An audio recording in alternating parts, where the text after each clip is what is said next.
Hello student, एक बार फिर से आप सबका स्वागत है आपके अपने YouTube channel Sinha study zone पर। जितने भी स्टूडेंट 2023 का बोर्ड एग्जाम दिलाने वाले हैं उनके लिए ये वीडियो बहुत ही महत्वपूर्ण होने वाला है। तो आज की इस वीडियो में हम कक्षा 10वीं विषय हिंदी का मॉडल पेपर बताने वाले हैं। इसी तरह के पेपर आपके बोर्ड एग्जाम में भी पूछे जाएंगे, तो इस पेपर को मैं सॉल्यूशन के साथ बताने वाला हूँ। तो वीडियो अंत तक देखना। अच्छी लगेगी तो वीडियो को लाइक कर देना और चैनल पे नए हो तो चैनल को सब्सक्राइब भी कर देना। तो चलिए सबसे पहले इसमें दिए गए निर्देशों को देखते हैं। इसमें सभी प्रश्न हल करना अनिवार्य होगा। प्रश्न क्रमांक 1 वस्तुनिष्ठ प्रश्न है। इसमें कुल 15 अंक निर्धारित है, जिसके अंतर्गत बहुविकल्पी प्रश्न, फिर रिक्त स्थान और उचित संबंध वाले प्रश्न होंगे। इसी प्रकार प्रश्न नंबर 2 से 6 अति लघुत्तरी है, जिसमें प्रत्येक में 2 अंक निर्धारित है और इसे 20 से 30 शब्दों में लिखना होगा। प्रश्न क्रमांक 7 से 10 अति लघुत्तरी प्रश्न है और प्रत्येक में 3 अंक निर्धारित होगा और उत्तर की अधिकतम सीमा यहाँ पर 50 शब्द होगी। प्रश्न क्रमांक 11 से 15 लघुत्तरी प्रश्न है, प्रत्येक में 4 अंक निर्धारित है और अधिकतम शब्द सीमा यहाँ 75 होगी। प्रश्न क्रमांक 16 निबंधात्मक प्रश्न है, 8 अंक निर्धारित है, इसे 250 से 300 शब्दों में लिखना होगा। प्रश्न क्रमांक 17 और 18 अपठित गद्यांश एवं पत्र लेखन का है और प्रत्येक में 5 अंक निर्धारित है। अब चलिए इसमें पूछे गए प्रश्नों को उत्तर सहित देखते हैं। इसमें सही विकल्प चुनकर लिखना है। पहला है हठीली शब्द प्रयुक्त हुआ है, अ चना के लिए, ब अलसी के लिए, स सरसों के लिए और द गेहूं के लिए। तो इसका उत्तर हो जाएगा ब अलसी के लिए।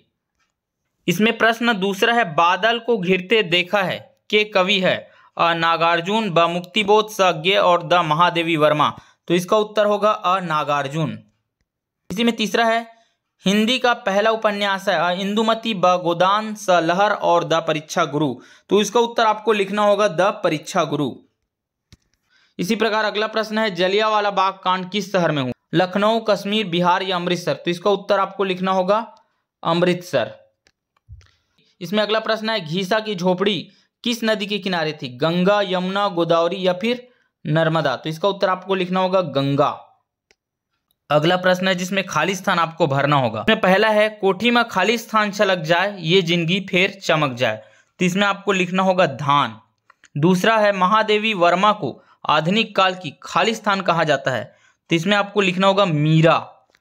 फिर प्रश्न नंबर तीसरा है जीवन के खाली स्थान किनारे होते हैं। तो यहाँ पर 2 किनारे होते हैं। गवाक्ष का अर्थ खाली स्थान है, तो खाली स्थान में आपको लिखना होगा खिड़की। इसमें अगला प्रश्न है मीरा के आराध्य खाली स्थान थे। तो यहाँ पर हो जाएगा कृष्ण। अब खंड सा है जिसमें आपको उचित संबंध जोड़ना होगा। पहला है जीवन का झरना, तो यहाँ पर लिखना होगा ओज गुण। में दूसरा है वी नारायण सिंह, तो वी नारायण सिंह का होगा सोना खान। अब अगला है सगुन भक्ति धारा, तो इसका हो जाएगा सूरदास। इसके बाद है काम करने वाला, तो इसका होगा कमैया। फिर इसमें अगला है मैं मजदूर हूं, तो ये हो जाएगा आत्मकथा। अब इसमें अगला प्रश्न है वनवासियों का जीवन कैसा होता है। तो ये 2 नंबर का प्रश्न है, तो इसका उत्तर आपको लिखना होगा वनवासी स्वाभाविक रूप से संघर्षशील, संतोषी होते हैं, अतः उनका जीवन द्वंद्व रहित शांतिपूर्ण होता है। वनवासी महिलाएं एक टोकरी में जामुन, आम बेचती है। वह अपना जीवन यापन नर्मदा नदी के किनारे जंगल व फसलों से अपना भरण पोषण करती है। नर्मदा नदी जिस दिन सूख जाएगी वहां के वनवासियों का रोजगार समाप्त हो जाएगा, वे बहुत ही गरीब है। बस इतना आपको लिखना होगा। अब इसमें अगला प्रश्न है सूनापन दूर करने के लिए कवि कौन कौन से उपाय करता है। ये भी 2 नंबर का प्रश्न है, तो इसका उत्तर आप लिखेंगे सूनापन दूर करने के लिए कवि घर के सामने चौखट पर चिड़ियों के लिए धान की बालियां लटकाता है, घर के अंदर आईना रखता है जिसमें वह आपकी परछाई देख सके। बस इतना आपको लिख देना होगा। प्रश्न नंबर 4 है नई कविता की कोई 2 विशेषताएं लिखिए। 2 नंबर का यह प्रश्न है, तो 2 विशेषता आपको लिखना होगा। तो चलिए इनका आंसर देखते हैं। का उत्तर हमें 20 से 30 शब्दों में लिखना है, तो उसके बारे में थोड़ा लिख देना। आधुनिक काल में आधुनिक युग के विचारों की अभिव्यंजना नवीन भाषा शिल्पों के माध्यम से की गई है।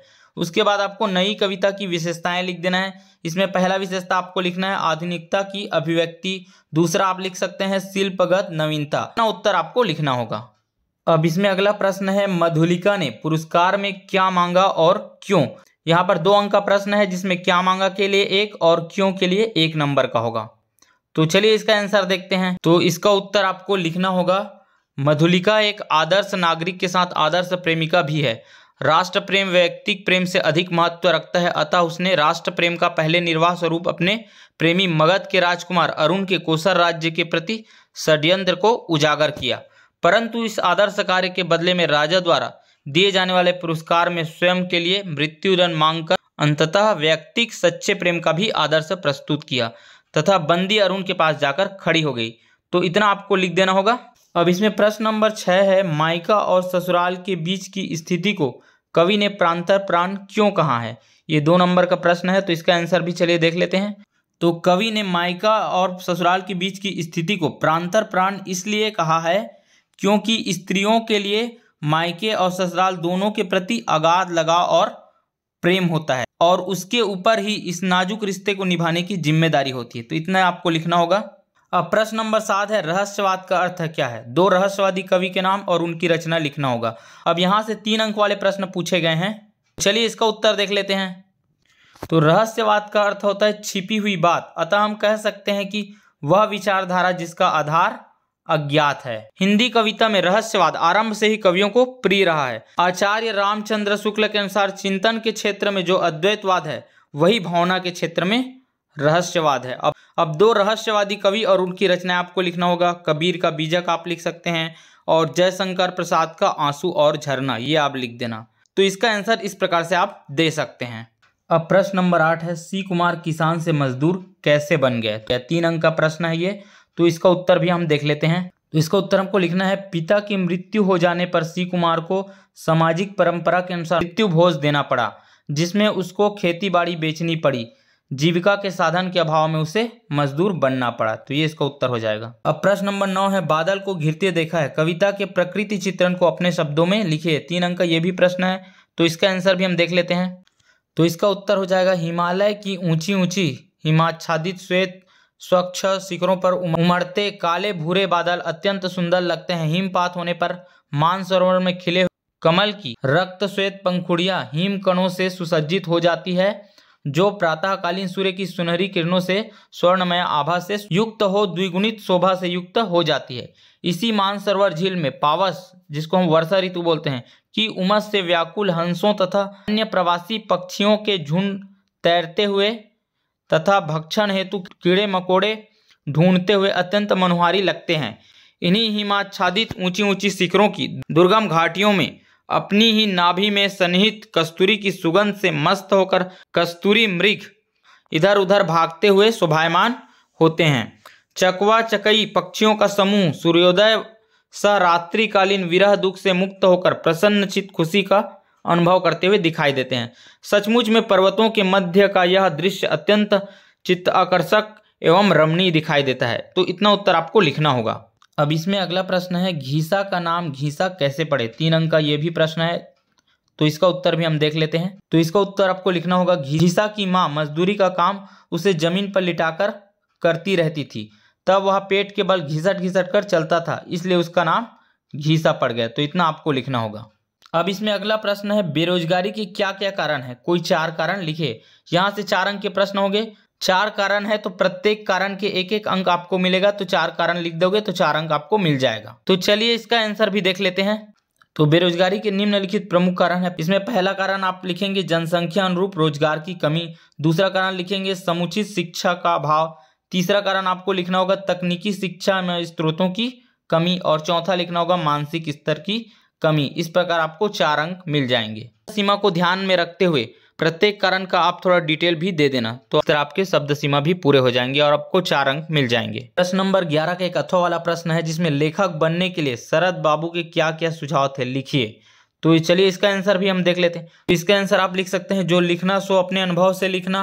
दूसरा, इसमें अपनी रचना लिखने के बाद तुरंत ही किसी को दिखाने, सुनाने या सलाह देने की आदत मत डालना।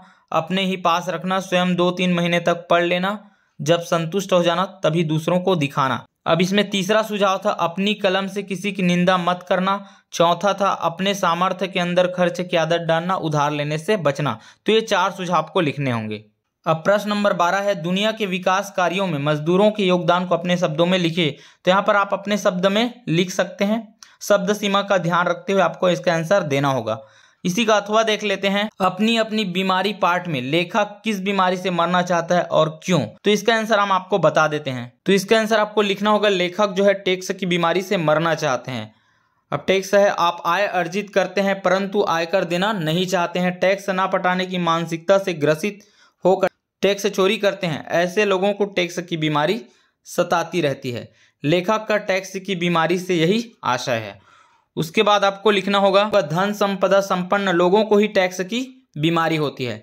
लेखक के जीवन में सदैव धनाभाव और उससे जनित कष्ट ही कष्ट रहता है। वस्तुतः लेखक की यह व्यंग्य स्वरूप कल्पना है कि वह धन संपत्ति से युक्त होकर बड़ों को होने वाली बीमारी टैक्स की बीमारी है से मरे। इसमें लेखक को अपना सौभाग्य जो दिखाई देता है। तो इतना आपको लिख देना होगा। अब इसमें प्रश्न नंबर 13 है, पंक्ति बाधा के रोड़ों से लड़ता का आशय जीवन को कैसे और कब कब प्रभावित करता है, अपने शब्दों में लिखिए। तो चलिए इसका आंसर भी हम देख लेते हैं। तो इसका आंसर आपको लिखना होगा, जीवन में प्रगतिशील होने के रास्ते में अनेक रुकावटें व बाधाएं हमारे सामने आती है।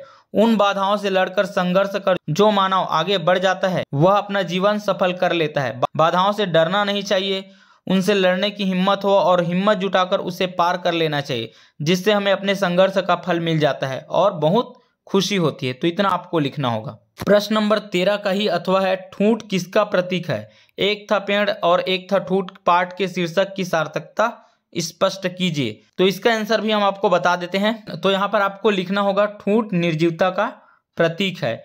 एक था पेड़ और एक था ठूंठ पाठ में लेखक कहते हैं कि मनुष्य को विभिन्न परिस्थितियों का सामना करना आना चाहिए। कुछ परिस्थितियों में हमें समझौता और कुछ समन्वय नितांत आवश्यक है।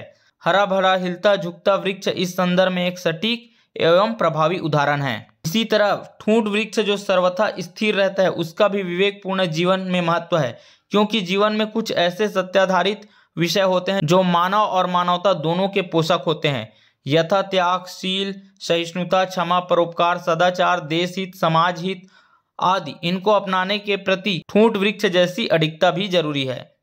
इस तरह पाठ का शीर्षक एक था पेड़ और एक था ठूंठ पूर्णतः सार्थक एवं उपयुक्त है। तो इतना आपको लिख देना होगा। अब प्रश्न नंबर 14 है, निम्नलिखित पद्यांश का भाव स्पष्ट व्याख्या कीजिए। तो यहाँ पर आपको पद्यांश दिया है, अजहू न निकसे प्राण कठोर, दर्शन बिना बहुत दिन बीते, सुंदर प्रीतम मोर, चारी पहर चारों जुग बीते, रैनी गवई भोर, अवधि गई अजहू ना ही आए, कतहू रहे चितचोर।